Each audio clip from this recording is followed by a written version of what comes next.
El amor y el odio, dos de los sentimientos más grandes que como humanos podemos experimentar. Pero ¿qué es lo que sucede cuando estos dos sentimientos se unen para lograr un mismo objetivo?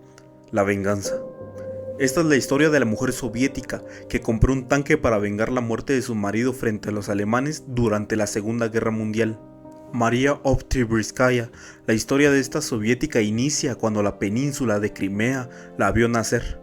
La mujer, que en un futuro sería una de las tanquistas más famosas de la Unión Soviética, no era más que para en ese entonces una de los 10 hijos de una familia venida a menos. Sus padres fueron desculaquizados y desterrados en los años 30 a los Urales. Residieron en la aldea de Bayanovka.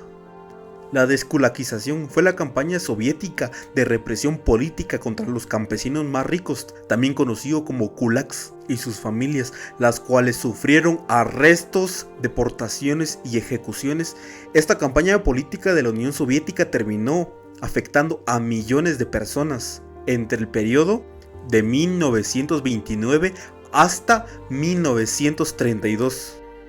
Lo cierto es que para María el futuro no parecía muy prometedor. No obstante, desde niña trabajó en una fábrica de conservas, logró terminar la escuela primaria, después logró conseguir trabajo como telefonista, hasta que con apenas 20 años se cruzó por su camino un apuesto oficial del Ejército Rojo llamado Ilya Fedotovich, y en el año 1925 contrajeron matrimonio. Durante muchos años siguió a su marido por varias bases militares, pero María, no contenta con ser la esposa de un oficial, se empezó a interesar más en el trabajo de su esposo. Le pidió que le enseñara a conducir vehículos pesados y utilizar armas de fuego. La joven se integró por completo en el consejo de esposas de militares que conformaban cada unidad. Muy entusiasmada, una vez dijo: "Cásate con un militar y tú también servirás en el ejército". Ser la esposa de un oficial no es ser solo una mujer orgullosa, sino también responsable. Tras estallar la Gran Guerra Patria, nombre dado por los soviéticos a la Segunda Guerra Mundial, María y las demás esposas de militares fueron enviados a Tomsk, Siberia. Los meses y la guerra iban transcurriendo inexorablemente y la inquieta María no recibía noticia alguna de su querido esposo. Mientras tanto, él no podría ver la victoria que veía ya cerca. El 9 de agosto de 1941, en la ciudad de Kiev, cerca a la estación de Kiev, fue abatido por ametralladoras enemigas. Por casi 2 años esperando recibir noticias de su marido, llegó aquel fatídico día en el que recibió la noticia que su marido había caído en batalla. El resto de esposas se resignaban y lloraban la muerte de sus esposos, pero María no. María juró tomar venganza. Al parecer, esa noticia fue más de lo que pudo soportar la soviética, que decidió cometer una locura. Ansiosa de venganza, vendió todas sus pertenencias para comprar un carro de combate y dárselo al Ejército Rojo, escribiéndole una carta al mismísimo Stalin solicitándole que le dejara manejar el carro de combate y que éste se llamara Compañera de Armas. El tanque que esta mujer seleccionó era un T-34, uno de los tanques fabricados masivamente por la Unión Soviética durante la Segunda Guerra Mundial. Tras 5 meses de entrenamiento en el manejo del tanque, así misma como mecánica de tanques, María estaba lista. A pesar que en ese momento eran muchos los militares que pensaban que lo de María era un truco publicitario de Stalin, pero sus dudas fueron desterradas al verla combatir con su T-34. Así lo demostró en la primera contienda en la que participó. María fue la primera en avanzar hacia las posiciones enemigas.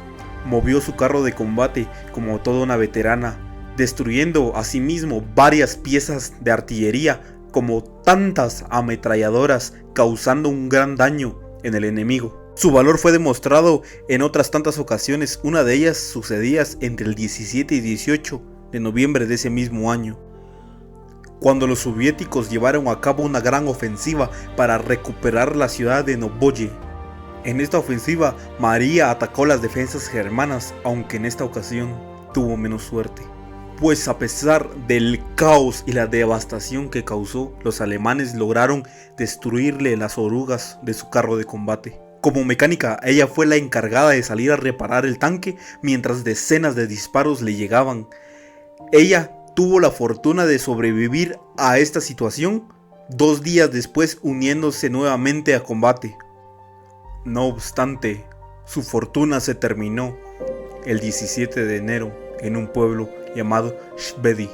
En esta jornada, la soviética volvió a lanzarse contra las defensas alemanas, pero en esta ocasión, durante la noche, los alemanes lograron nuevamente destruirle las orugas de su T-34. Nuevamente, cuando llegaban a su posición de trinchera, la soviética, como si se tratara de un déjà vu, tuvo que salir nuevamente a reparar las orugas de su tanque. Pero esta vez, mientras ella terminaba, una mina le estalló cerca de la cabeza. Posteriormente fue trasladada a un centro de asistencia médica, quedando 2 meses en coma.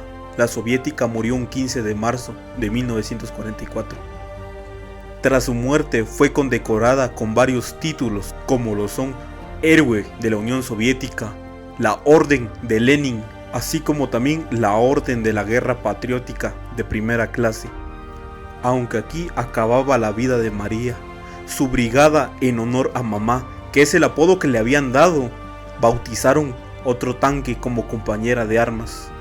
Aunque este no fue el único tanque que fue llamado de esta manera, las trabajadoras de Sverdlovsk compraron con sus ahorros otro compañero de armas que terminó destruido en la batalla de Kursk, y asimismo compraron otro para sustituir a este, y asimismo hasta nuestro día, porque el 68 Regimiento de Guardia continuó llamando siempre a uno de sus tanques compañero de armas en recuerdo a la valentía de mamá.